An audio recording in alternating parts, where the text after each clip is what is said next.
अस्सलाम वालेकुम वरहमतुल्लाह। जी तो बच्चों कैसे हैं आप? उम्मीद है आप सब खैरियत से होंगे।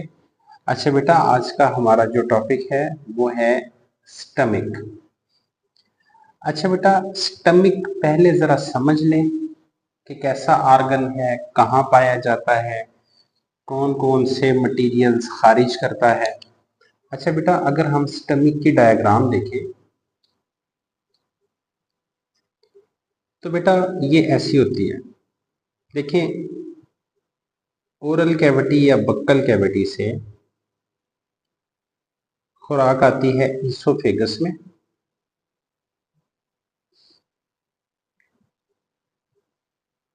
बेटा इस ईसोफेगस से खुराक दाखिल होती है स्टमक में। स्टमक हमारा जो है ये एक जे शेप्ड आर्गन है। अच्छा बेटा, इसके यहां वाला जो एरिया है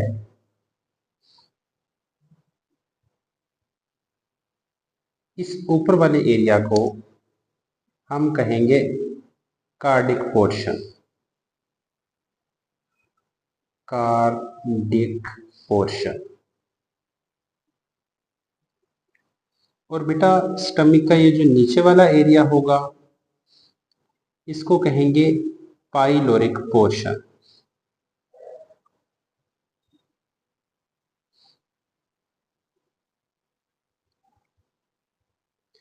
बेटा ये जो कार्डिक पोर्शन का यहाँ जो मस्कुलर ओपनिंग होगी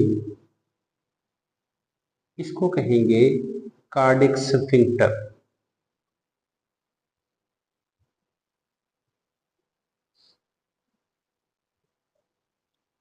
अच्छा, ये जो कार्डिक स्फिंक्टर है बेटा ये ईसोफेगस से खुराक को स्टमक में एंटर होने देगा, बैक फ्लो ऑफ फूड को रोकेगा, खुराक को वापस पीछे नहीं जाने देगा।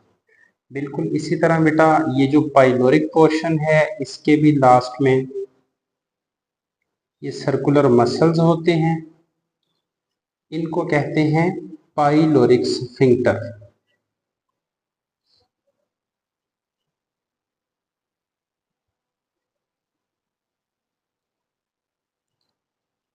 अच्छा बेटा, ये जो पाइलोरिक स्फिंक्टर है ये भी स्मॉल इंटेस्टाइन से स्टमक की तरफ बैक फ्लो को रोकेंगे।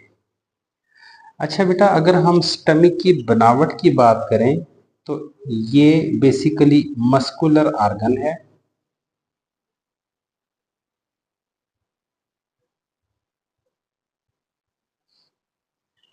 अच्छा बेटा, इसकी जो दीवारें हैं इनके अंदर मौजूद होते हैं गैस्ट्रिक ग्लैंड्स।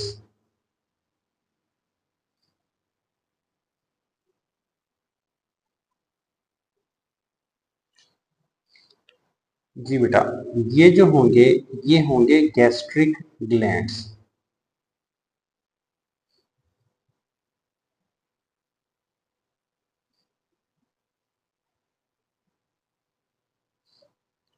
बेटा ये गैस्ट्रिक ग्लैंड्स एक जूस खारिज करेंगे, उस जूस का नाम होगा गैस्ट्रिक जूस।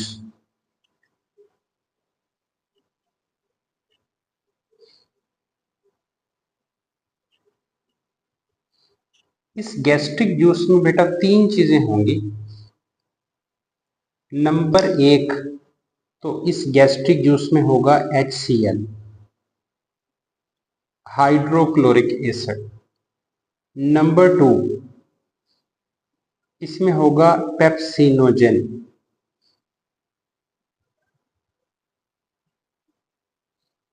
और नंबर थ्री, इसमें होगा म्यूकस। अच्छा बेटा, ये जो HCl है HCl का काम होता है बैक्टीरिया को किल करना, बैक्टीरिया को किल कर देना, और पेप्सिनोजेन को पेप्सिन में कन्वर्ट कर देना। अच्छा, ये भी आपने याद रखना है कि ये जो पेप्सिनोजेन है ये बेटा इनएक्टिव फॉर्म है एंजाइम की। इनएक्टिव फॉर्म, और इसकी जो एक्टिव फॉर्म होती है वो होती है पेप्सिन।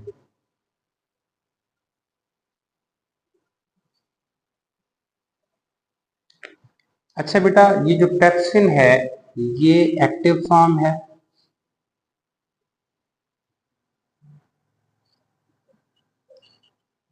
किसकी? पेप्सिन एंजाइम की। ये याद रखना है कि पेप्सिन क्या है? एंजाइम है। अच्छा बच्चों, इसके साथ साथ मैं आपको बताता चलूं कि ये पेप्सिन एंजाइम काम क्या करता है। बेटा, pepsin enzyme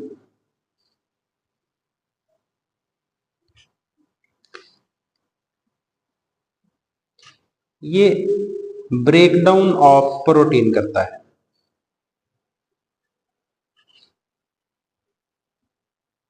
breakdown of protein into peptides. मतलब ये कि प्रोटीन को पेप्टाइड्स में तोड़ देना, ये पेप्सिन एंजाइम का काम है। अच्छा बेटा, इसके साथ साथ मैं आपको बता दूं कि ये जो स्टमिक साध है, ये इस स्टमिक में खुराक जो है वो तकरीबन 3 से 4 घंटे रुकेगी। और ये जो पाइलोरिक स्फिंक्टर है, जब ये एक बार कॉन्ट्रैक्ट और रिलैक्स करेगा तो ये अपने अंदर से 5 ml टू 15 ml काइम को अपने अंदर से गुजारेगा। बेटा, काइम क्या होता है? ये सूप लाइक मटेरियल होता है। मैदे में जब खुराक डाइजेशन होना शुरू होती है, डाइजेशन स्टार्ट होती है, बेसिकली स्टमक का जो काम है ना बेटा,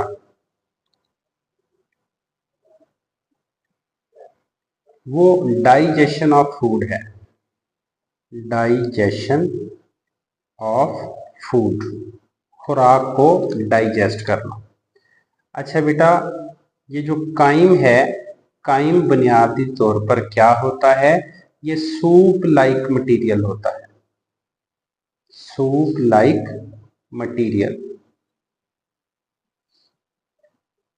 ये जो मैदे में डाइजेशन के बाद मटेरियल बनता है उसे काइम कहते हैं। अक्सर काइम का भी शॉर्ट क्वेश्चन आ जाता है। होपफुली आपको ये सारी बातें समझ आ गई हैं। अब हम किताब की तरफ चलते हैं और आपको रीडिंग करवाते हैं। अच्छा बेटा,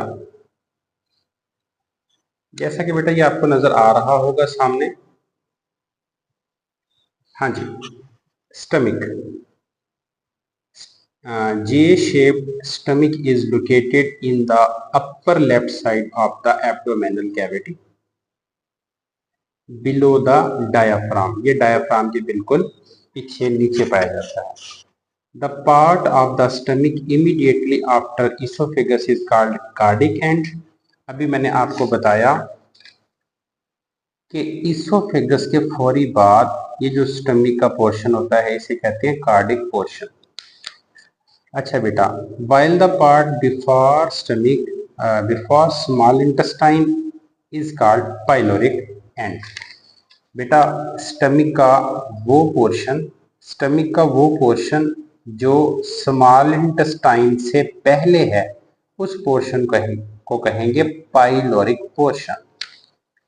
अच्छा बेटा, इसके बाद at the junction of the oesophagus and stomach there is a sphincter called the cardiac sphincter. हाँ बेटा, ये देखें कि इसोफेगस और स्टमक के जंक्शन पे यहाँ ये जो स्फिंक्टर्स मौजूद हैं उनको क्या कहेंगे? Cardiac sphincter.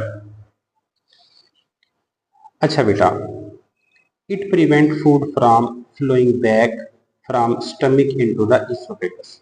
ये क्या करेगा? ये मैदे से वापस इसोफेगस में खुराक को जाने से रोकेगा।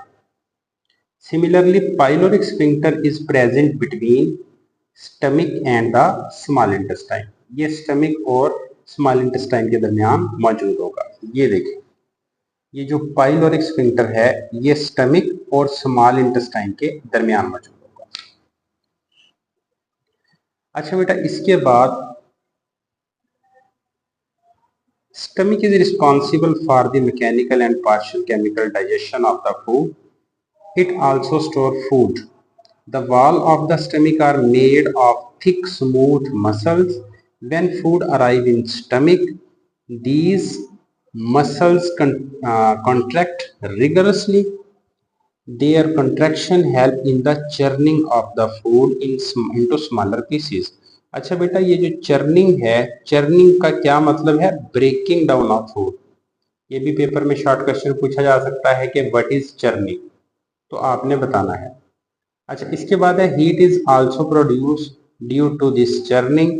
This heat also help to melt the lipids. अच्छा जी, इसके साथ साथ है many small gastric glands present in the inner wall of the stomach secrete gastric juice। जैसा कि अभी मैंने आपको बताया था कि स्टमक की इंटरनल वॉल्स जो हैं वो गैस्ट्रिक जूस खारिज करेंगी। उसमें तीन चीजें होंगी, HCl, पेप्सिनोजन और म्यूकस। ये यहाँ पे लिखा भी हुआ है बेटा। It contain hydrochloric acid and inactive enzyme pepsinogen and the mucus. Hydrochloric acid convert pepsinogen into the active form pepsin. जैसा कि अभी मैंने आपको बताया था कि जो HCl है ये पेप्सिनोजन जो कि इनएक्टिव फॉर्म है उसको कन्वर्ट कर देगा किसमें? पेप्सिन, यानी कि एक्टिव फॉर्म में। अच्छा बेटा, फिर हमने लास्ट में आपको ये भी बताया था कि पेप्सिन क्या करता है? लार्ज प्रोटीन को शॉर्टर चेन में तोड़ देता है, यानी कि पेप्टाइड्स में तोड़ देता है।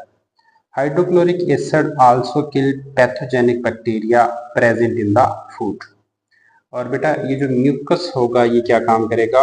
The mucus form a protective layer on the inner wall of the stomach where it neutralise the HCl. So pepsinogen cannot be activated and the wall are protected from the breaking. जो दीवारें होंगी वो break down से बच जाएंगी। अच्छा, ये मैं आपको बता दूं कि जो म्यूकस है ना बेटा, ये वाला म्यूकस, ये जो भी हमने आपको समझाया, इसका काम क्या होगा बेटा? ये म्यूकस यहाँ मैदे में ना अंदर की तरफ ये सेल्स की एक लेयर बना देगा, और जो ये वाली लेयर होगी ये इंटरनल लेयर, ये मैदे की दीवारों को डाइजेस्ट होने से बचाएगी। हाँ बेटा, इसके बाद हम आपको बताते हैं कि food usually remain in stomach for 3 to 4 hours. ये भी मैंने आपको अभी बताया था कि खुराक जो है ये मैदे में 3 से 4 घंटे रुकेगी। Due to the action in stomach the food become a soup like mixture called the chyme. ये पेपर में आ सकता है बेटा, बड़ा इंपॉर्टेंट शॉर्ट क्वेश्चन है, ये आपने अच्छे से कर लेना है। The pyloric sphincter control the flow of chyme. Each time the pyloric sphincter open, about 5 to 15 ml of chyme moves into the small intestine। हाँ जी, वो बता रहा है कि जैसे ही ये पाइलोरिक स्फिंक्टर खुलेगा तो 5 ml से 15 ml काइम इसके अंदर से गुजर जाएगा। कहाँ चला जाएगा? स्मॉल इंटेस्टाइन में। जी बेटा, होपफुली आपको स्टमक की आज पूरी समझ आ गई है। मिलते हैं नेक्स्ट वीडियो में। अल्लाह हाफिज।